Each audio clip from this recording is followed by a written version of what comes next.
Black wife waited 5 years in a cold marriage, until the CEO husband finally claimed her as his own. The crystal chandelier cast fractured rainbows across the marble floor of the Blackthorn penthouse, but Naomi Williams, no, Naomi Blackthorn now, felt nothing but cold. 3 hours had passed since the wedding ceremony, and her husband of exactly 180 minutes was already on his laptop, fingers flying across the keyboard as if their vows had been just another business meeting to check off his schedule.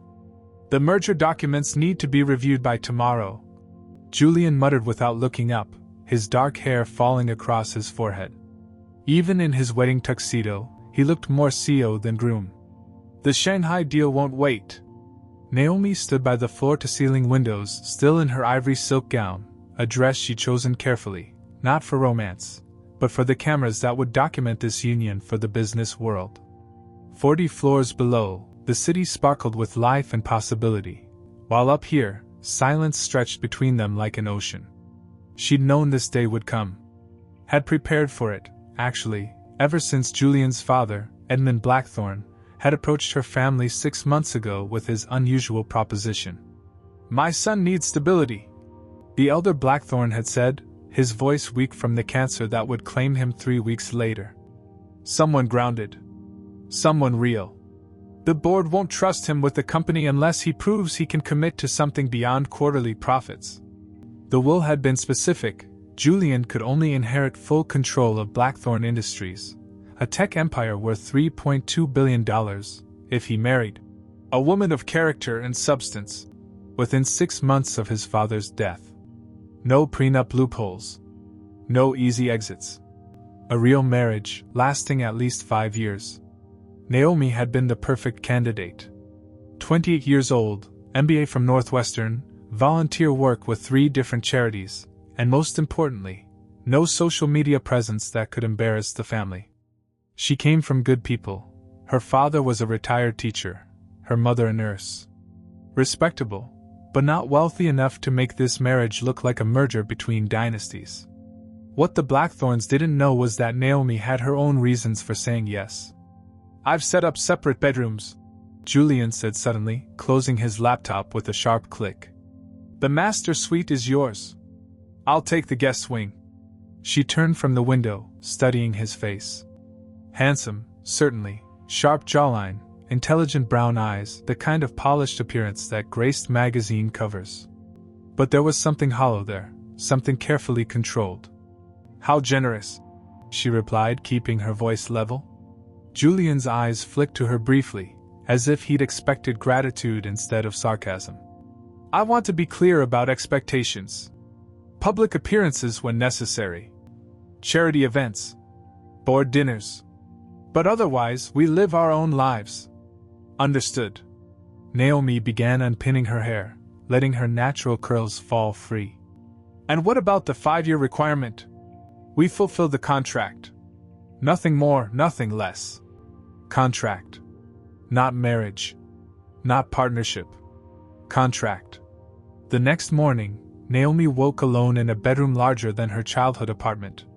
Egyptian cotton sheets, a view of Central Park, and a closet already filled with designer clothes, all chosen by Julian's assistant, not him.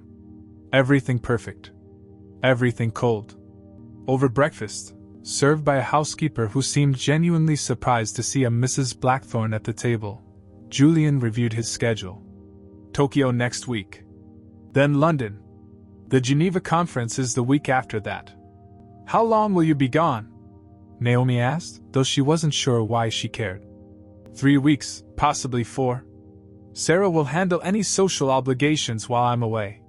Sarah was his assistant, a efficient woman who'd already provided Naomi with a binder of expectations and protocols. Naomi nodded, cutting into her fruit. "I'll manage." And she did manage. Better than Julian could have imagined. The first year passed in a carefully choreographed dance. Julian traveled constantly, board meetings in Silicon Valley, investors in Hong Kong, partnerships in Berlin. When he was in New York, he left the penthouse before sunrise and returned after midnight. They communicated through Sarah, through sticky notes left on the kitchen counter, through the society pages that documented their rare public appearances.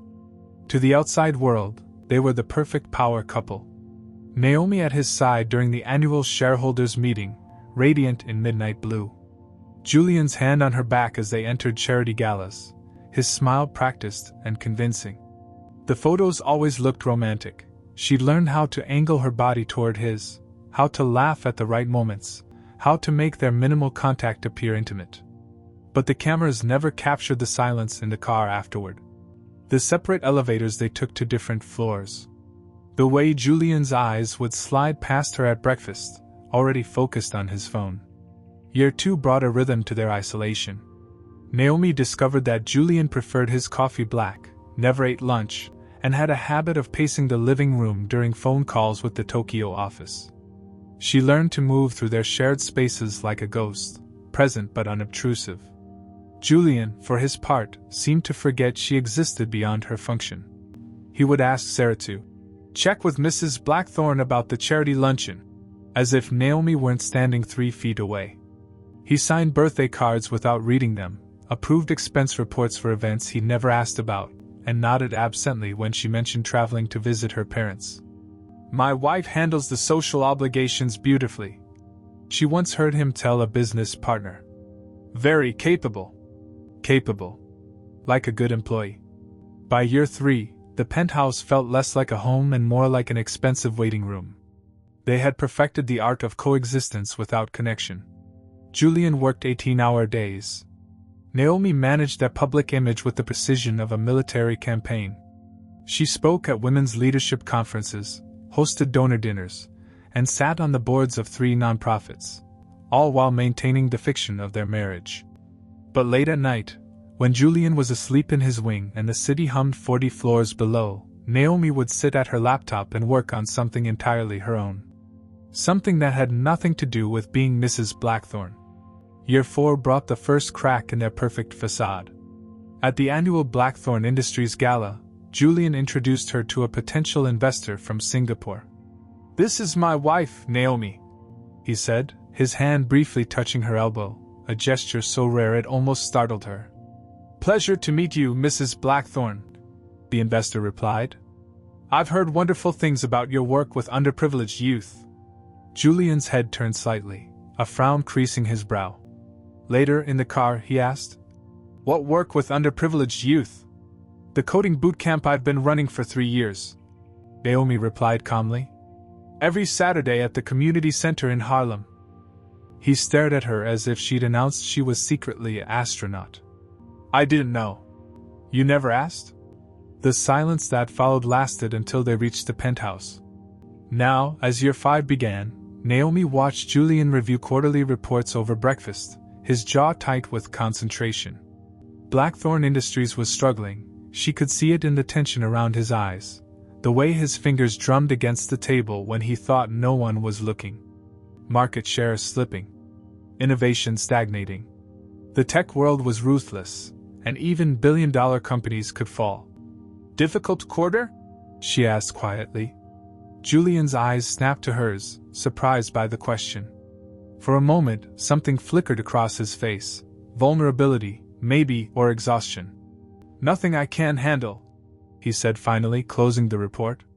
But Naomi had learned to read the language of his silence. The empire his father had built was cracking, and Julian was running out of ways to hold it together. What he didn't know was that while he'd been struggling to save his inheritance, his wife had been building something revolutionary. Something that would change everything between them. The clock was ticking on their 5-year arrangement. And Naomi Williams Blackthorne was about to remind the world, and her husband, exactly who she really was. The game was about to change. Julian just didn't know it yet. Every Tuesday at 2 p.m., while Julian was in his weekly board meeting, Naomi would slip into the small office she'd converted from the penthouse's unused library. Behind locked doors and drawn curtains, she became someone Julian had never bothered to discover, the CEO of Aurea Systems. "Team meeting in 5. She whispered into her headset, pulling up encrypted video calls that connected her to 12 brilliant minds scattered across 3 continents. There was Marcus in Lagos, whose algorithms could predict mental health crises before they happened. Sarah Chin in Vancouver, who'd revolutionized AI therapy for trauma survivors, and Priya in Mumbai, whose coding genius had built the backbone of their platform. None of them knew she was Mrs. Blackthorne. To them, she was simply Nia Williams, a mysterious founder who'd appeared 3 years ago with seed money she'd saved from years of careful investing, and a vision that would change how mental health care reached women of color. User engagement is up 47% this quarter, Marcus reported, his face beaming on the screen. The Spanish-language rollout exceeded all projections. Naomi smiled genuinely for the first time in days. And the partnership with the community health centers? Signed this morning, Priya announced. We're now serving women in 53 cities across 12 countries. All because you insisted we make it free for anyone earning under $30,000 a year. This was her real life. Not the charity galas where she smiled and nodded. Not the magazine interviews where she played the perfect wife. This was where she could breathe, where her ideas mattered, where she was building something that actually helped people. Aurea Systems had started as a simple chatbot for women dealing with postpartum depression. But it had evolved into something revolutionary, an AI wellness platform that understood cultural trauma, generational pain, and the specific mental health challenges facing Black and brown women. It provided therapy, community support, career counseling, and financial planning, all through an interface that felt like talking to your wisest sister. The investors are asking about expansion into men's mental health, Chin mentioned during their strategy discussion. Not yet, Naomi replied firmly. We master our mission first. Then we grow. It was a philosophy Julian would never understand. He believed in aggressive expansion, market domination, crushing competition. Naomi believed in doing one thing perfectly, then slowly, deliberately building from that foundation. After the call ended, she opened her laptop to review their latest financial reports. $7 million in revenue this quarter.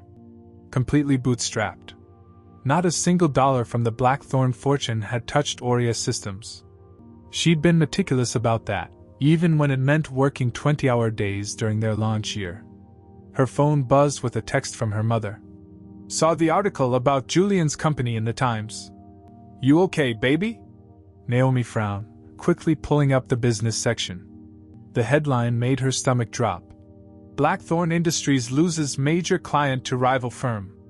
The article detailed how Pinnacle Corp, one of Julian's biggest accounts, had switched to a competitor after months of dissatisfaction with innovation stagnation and outdated user experience. She scrolled through more recent articles. Stock prices declining. Key executives leaving for other companies. Whispers about board meetings growing more contentious.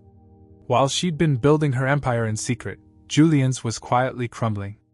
That evening, Julian came home later than usual, his tie loosened and his hair disheveled. He poured himself 3 fingers of whiskey and stood at the windows, staring out at the city lights. Rough day?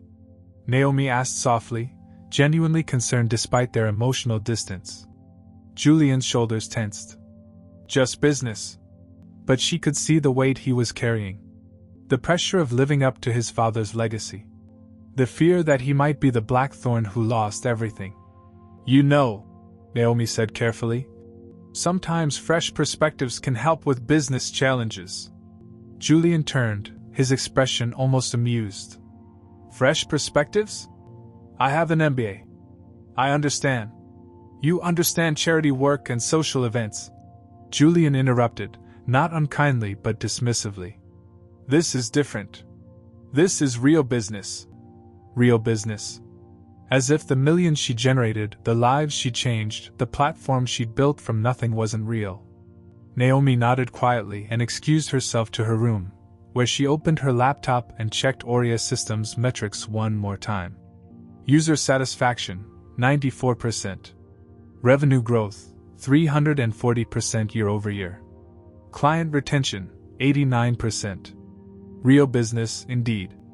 The irony wasn't lost on her. Julian was struggling to innovate in tech, while his wife, the woman he barely acknowledged, had built one of the most promising AI platforms in the wellness space. She'd created something that major corporations were already trying to copy, something that had attracted attention from investors she hadn't even approached yet. Tomorrow's agenda included a call with a major venture capital firm that had somehow discovered Aurea Systems despite her careful privacy measures. They wanted to discuss strategic opportunities and significant funding rounds. The kind of conversations Julian would like to have right now. As she reviewed the proposal documents, Naomi caught sight of herself in the mirror across the room. The woman staring back looked like Mrs. Blackthorne, perfectly styled, expensively dressed, radiating the kind of polished elegance expected of a billionaire's wife. But behind those eyes was someone Julian had never met, Nia Williams, the founder who'd revolutionized mental health care for women of color. The CEO whose platform was quietly becoming the industry standard.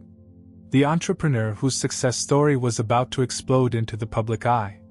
The question was, what would happen when Julian finally discovered who she really was? Because after 5 years of being invisible, Naomi was about to become impossible to ignore. The call came on a Thursday morning while Julian was in Geneva, closing what he'd described as the deal that could save everything. Naomi was reviewing Aurea Systems' quarterly projections when her personal phone rang, a number she didn't recognize. Mrs. Blackthorne? The voice was smooth, confident, with just a hint of southern charm. This is Ezra Langford from Pinnacle Corporation. Naomi's coffee mug froze halfway to her lips. Pinnacle Corp, the company that had just poached Julian's biggest client. What could Ezra Langford possibly want with her? I'm calling because I'd like to take you to lunch, he continued. But not as Mrs. Blackthorne. I'd like to meet with Nia Williams, CEO of Aurea Systems. The silence stretched long enough for Naomi to hear her own heartbeat. How had he discovered her identity? She'd been so careful, so meticulous about separating her two lives. I think you have me confused with someone else, she said finally. Ezra's laugh was warm, genuinely amused.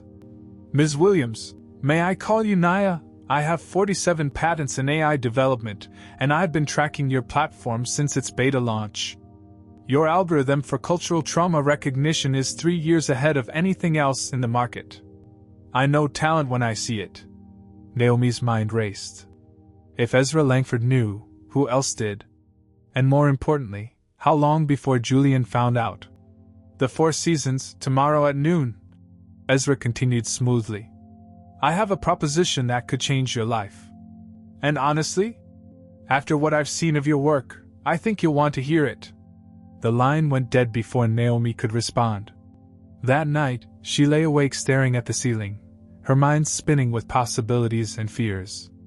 Julian was 3 time zones away, probably celebrating his Geneva victory, completely unaware that his wife's secret was unraveling.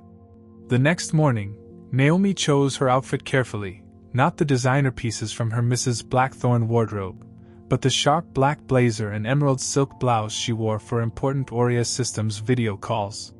She needed to look like Nia Williams, not Julian's wife. The Four Seasons restaurant buzzed with the kind of power lunch energy that made Manhattan's business world turn.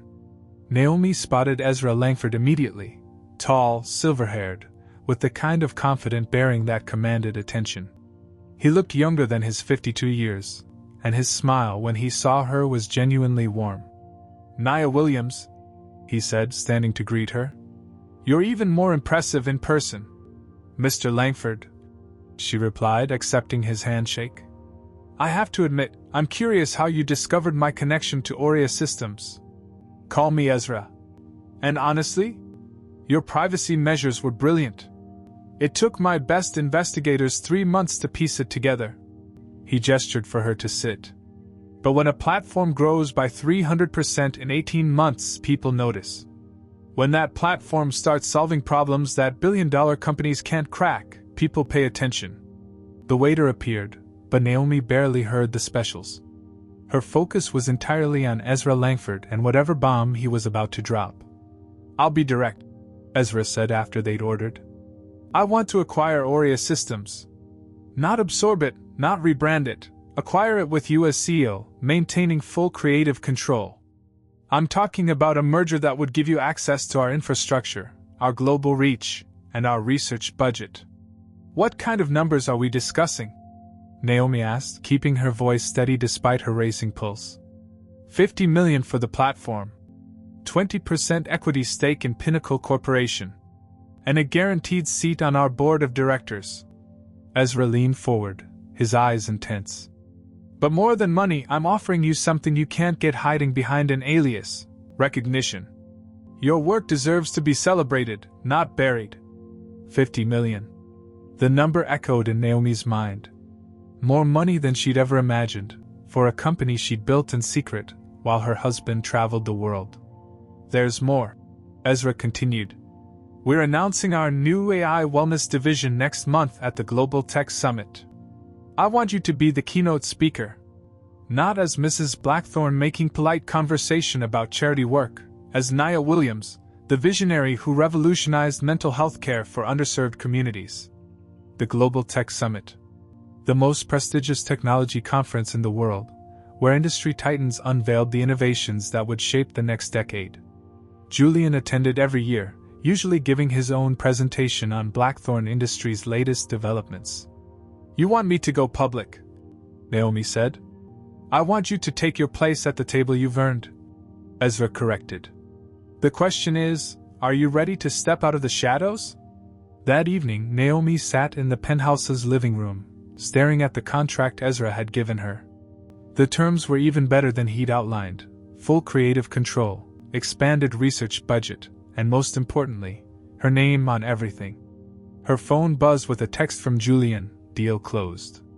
Flying home tomorrow. Dinner at 8?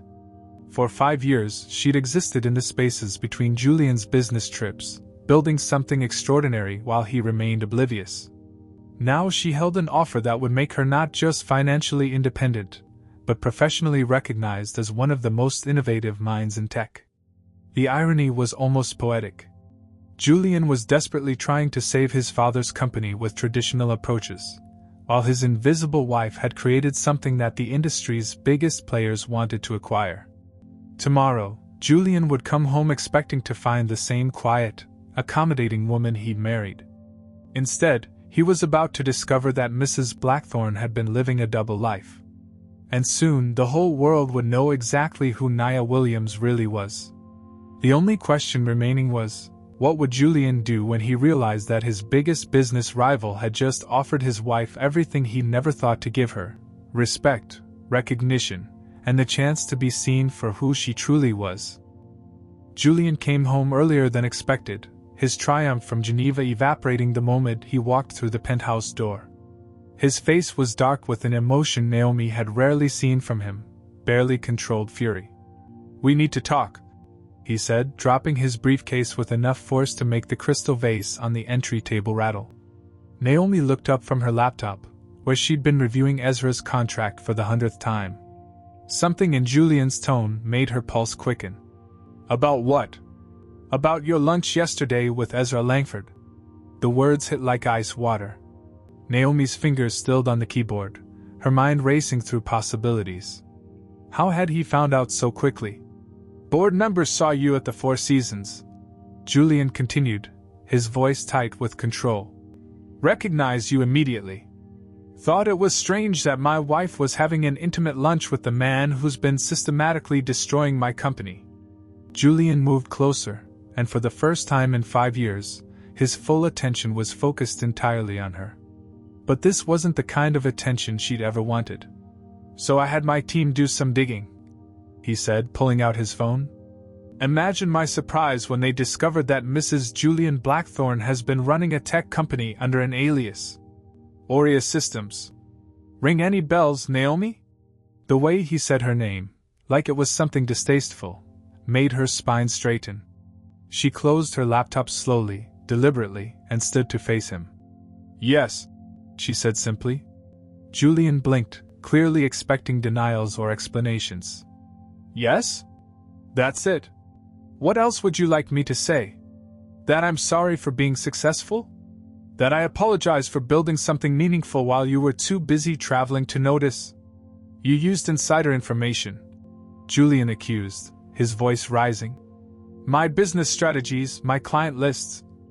I never touched your business, Naomi interrupted, her own calm beginning to crack. Not once. Every dollar that went into Aurea Systems came from investments I made with my own savings. Every client, every partnership, every innovation, I earned it. While living in my house, using my name, benefiting from my reputation. Your reputation? Naomi's laugh was sharp, humorless. Julian, I've been to more charity events in 5 years than you have. I've given more interviews, attended more galas, smiled for more cameras. If anyone's been benefiting from a reputation, it's you benefiting from mine. Julian's face flushed, but Naomi wasn't finished. And this isn't your house, it's our house. According to the marriage certificate you signed to get your inheritance. Remember that? The contract you needed me to fulfill so you could play CEO with Daddy's company? Don't you dare. No, Julian, don't you dare. Naomi stepped closer, 5 years of silence finally breaking open. Don't you dare stand there and act betrayed when you've spent our entire marriage treating me like expensive furniture. You married me for a name on a document. I built one while you weren't looking. The silence that followed was deafening. Julian stared at her as if seeing her for the first time, and maybe he was. This wasn't the quiet, accommodating woman who smiled politely at his business dinners. This was someone he'd never bothered to meet. Langford offered you a deal, Julian said finally, his voice quieter but no less intense. He offered me recognition for work I've already done. Something you've never even considered. And what did you tell him? Naomi studied Julian's face, looking for any sign of the man she'd hoped to find when she'd said yes to this marriage. Any hint that he was capable of seeing her as more than a chess piece in his father's game. I told him I needed time to consider it. Julian's jaw tightened. You're my wife. I'm your business arrangement, Naomi corrected. There's a difference. The board will never accept. The board doesn't own me, Julian. Neither do you. For the first time since she'd known him, Julian looked genuinely shaken. He ran a hand through his hair, pacing to the windows and back. What do you want? He asked finally. The question hung between them, loaded with years of unspoken frustration and missed opportunities. What did she want? She'd known the answer for months, maybe years. I want you to see me, Naomi said quietly. Not as Mrs. Blackthorne, not as the wife who fulfills your father's requirements, not as the woman who handles your social obligations. I want you to see Naomi. The person who's been sitting across from you at breakfast for 5 years, who's built something extraordinary while you've been too busy to notice. Julian's expression flickered with something, surprise, maybe even regret. But more than that, Naomi continued, her voice growing stronger. I want to stop waiting for you to become the man I thought I married. I want to stop pretending that this cold, empty arrangement is enough. She moved to the coffee table where Ezra's contract lay, her hand hovering over the documents. So here's your choice, Julian. You can support my autonomy, publicly and privately. You can learn to see me as your partner instead of your accessory. Or I walk, both from this marriage and from the Blackthorne name. Julian stared at her, then at the contract, understanding flooding his features. You're not bluffing, he said. I've never been more serious about anything in my life. The man who'd built his entire identity around control, around having all the answers, looked completely lost. And for the first time in 5 years, Naomi felt something like hope. Because the mirror she was holding up was finally forcing Julian to see not just her, but himself. And she could tell he didn't like what he saw. 3 weeks passed in careful silence. Julian didn't leave for any business trips. He worked from home, glancing at Naomi across their shared spaces with an expression she couldn't quite read, part confusion, part something that might have been respect. She continued her Aurea Systems calls behind locked doors, but now she caught him listening sometimes, his footsteps pausing outside her office. Neither of them mentioned Ezra's offer, though the contract remained on her nightstand like a loaded gun. Then came the invitation that changed everything. The Meridian Investor Gala, Julian said, sliding the elegant card across the breakfast table. Both our names are on it. Naomi read the invitation carefully. The most exclusive investment gathering of the year, where tech titans unveiled their latest acquisitions and strategic partnerships. This year's theme: Innovation in Wellness Technology. Ezra will be there, she said quietly. I know. Julian's coffee cup rattled slightly against its saucer. He's the keynote speaker. Something about Pinnacle Corp's expansion into AI wellness platforms. The implication hung between them like a sword. Ezra would announce Aurea Systems' acquisition whether Naomi was there or not. The question was, would she be standing beside her husband, or beside her new business partner? I haven't given him an answer yet, Naomi said. Julian nodded, his eyes fixed on his newspaper. The choice is yours. But something in his voice suggested he was planning something. The night of the gala, Naomi chose a dress that would work for either decision, elegant enough for Mrs. Blackthorne, powerful enough for CEO Nia Williams. Deep emerald silk that complemented her skin tone, cut with the kind of confidence that commanded attention. Julian appeared in the living room wearing his best tuxedo, but instead of the distant politeness she expected, he offered her his arm. You look beautiful, he said simply. It was the first genuine compliment he'd given her in 5 years. The Meridian Hotel's ballroom glittered with Manhattan's most powerful players. Naomi recognized faces from Forbes covers, CEOs whose companies shaped global markets, investors who could make or break entire industries with a single decision. She also saw Ezra Langford near the bar, surrounded by executives eager to hear about his latest acquisitions. When his eyes met hers across the room, he smiled and raised his glass in a subtle toast. He's confident, Julian observed, following her gaze. He should be. He's about to announce the acquisition of one of the most innovative platforms in wellness tech. Julian was quiet for a long moment. Then, unexpectedly, he laughed. You know what's funny? I spent 5 years trying to live up to my father's shadow, and all that time, the most innovative mind in our household was eating breakfast across from me. Before Naomi could respond, the lights dimmed and the evening's program began. Industry leaders took the stage to discuss market trends, breakthrough technologies, and strategic partnerships. Julian sat beside her, his attention seemingly focused on the presentations, but she could feel the tension radiating from him. Then came Ezra's introduction as the keynote speaker. Julian stood suddenly, his movements so abrupt that heads turned. Excuse me, he said loudly enough for nearby tables to hear. I need to make an announcement before Mr. Langford takes the stage. Murmurs rippled through the audience. This wasn't on the program. The evening's moderator looked confused, but Julian was already walking toward the stage with the kind of command presence that had built his father's empire. Ladies and gentlemen, Julian said, accepting the microphone with steady hands. I apologize for the disruption, but there's something I need to say publicly. Naomi's heart hammered against her ribs. What was he doing? 5 years ago, I married a remarkable woman, Julian continued, his eyes finding hers across the crowded room. I told myself it was a business arrangement, that we were partners in name only. I was wrong about many things, but I was most wrong about her. The ballroom had gone completely silent. Naomi felt hundreds of eyes turning toward her, but Julian's gaze never wavered. I'd like you to meet my wife, but not as Mrs. Blackthorne. I'd like you to meet Naomi Williams, founder and CEO of Aurea Systems, the revolutionary AI wellness platform that's changing how we approach mental health care for underserved communities. Gasps echoed through the room. Investors leaned forward in their seats. Someone's wine glass clinked against the table.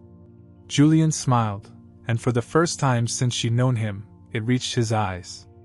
For years, I let my father's shadow dictate what love should look like, what partnership should look like. It took nearly losing Naomi to realize she was never standing behind me, she was beside me. I just never turned my head. He paused, his voice catching slightly. Naomi built a $7 million company while I was traveling the world, thinking I was the entrepreneur in our family. She revolutionized an industry while I was struggling to maintain one. She did all of this without using a single dollar of Blackthorne money, without leveraging a single one of my connections, because she didn't need them. She never needed them. Julian looked directly at Ezra, who had frozen halfway to the stage. So before anyone else tries to claim credit for discovering her brilliance, I want everyone in this room to know, Naomi Williams is the most innovative mind in wellness technology today. And she's been right in front of us all along. The applause started slowly, then built into something thunderous. Investors rose from their seats. Business cards appeared like magic. Flash bulbs popped as photographers captured the moment that would be tomorrow's front-page story. But Naomi only saw Julian, standing on that stage, finally seeing her. Finally claiming her as his own.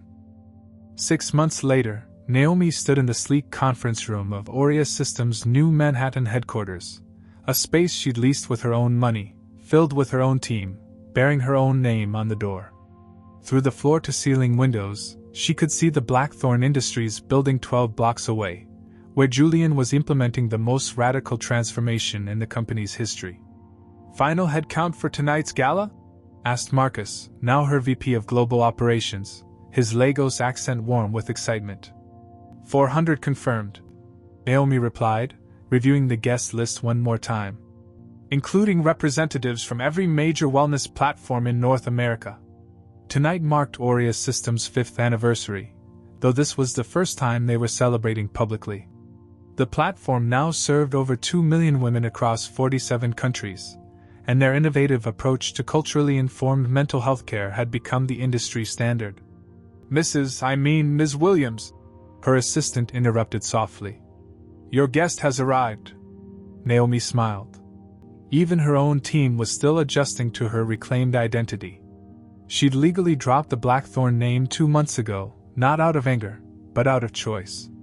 She was Naomi Williams again, though now the name carried weight Julian's never could.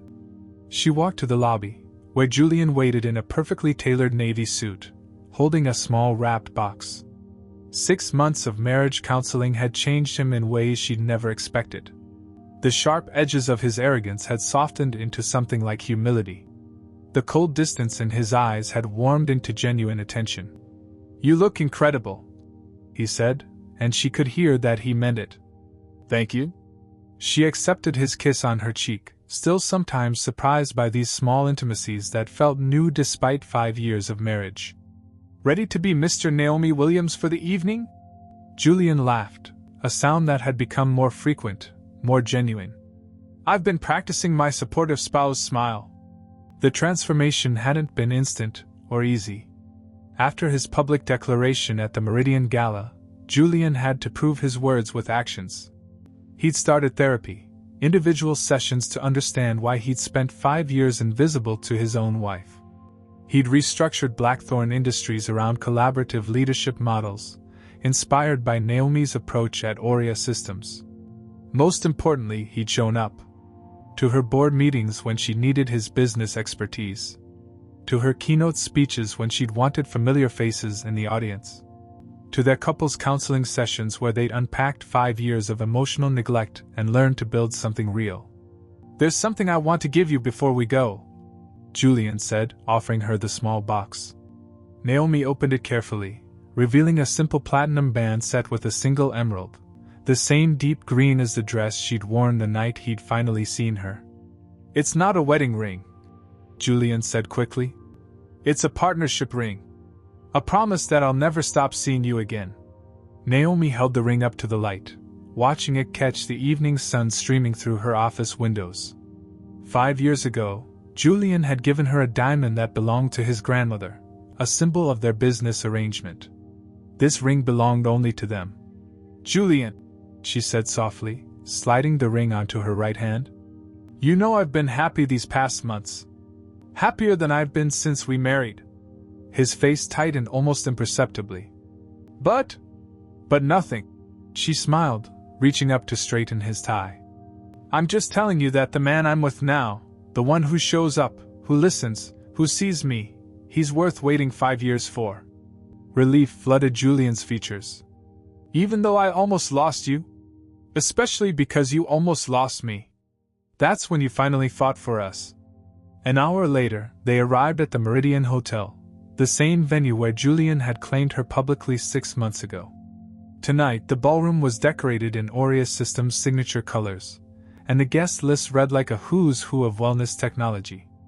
Ezra Langford approached them near the entrance, his smile genuinely warm despite losing the acquisition that had brought them together. "Naomi," he said, kissing her hand with southern charm. "Congratulations on an incredible year.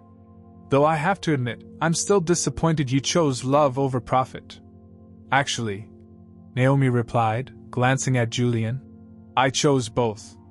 Julian's recent innovations at Blackthorn Industries, inspired by Naomi's collaborative approach, had revitalized the company. Their stock price had recovered completely, and industry analysts were calling his leadership transformation one of the most impressive corporate turnarounds in recent memory. "Partnership suits you both," Ezra conceded graciously. As the evening progressed, Naomi found herself on stage once again, but this time by choice. The audience, investors, entrepreneurs, tech leaders, listened intently as she spoke about building businesses that served communities instead of just shareholders. "5 years ago," she said, her eyes finding Julian in the front row, "I started Aurea Systems because I believed technology should heal, not just disrupt. Tonight, we serve over 2 million women who might not have had access to culturally informed mental health care otherwise." The applause was warm, sustained, but Naomi wasn't finished. "But the most important thing I learned wasn't about building a company. It was about building a partnership. About the difference between being seen and being truly known." She paused, her voice catching slightly as she looked at Julian, not her husband, but her partner. "It took 5 years, but the man I married finally found me. And I finally found him." The applause was deafening, but it was Julian's standing ovation, tears streaming down his face without shame, that made her heart sing. Later, as they stood on their penthouse balcony watching the city lights twinkle below, Julian took her hand. "Any regrets?" he asked quietly. Naomi considered the question. 5 years of loneliness. 5 years of building dreams in secret. 5 years of waiting for a man to become worthy of her love. "Just one," she said finally. Julian's face fell. "What?" "I regret that it took us so long to find each other. But I don't regret the wait." She leaned into his arms that now held her like she was precious, not fragile.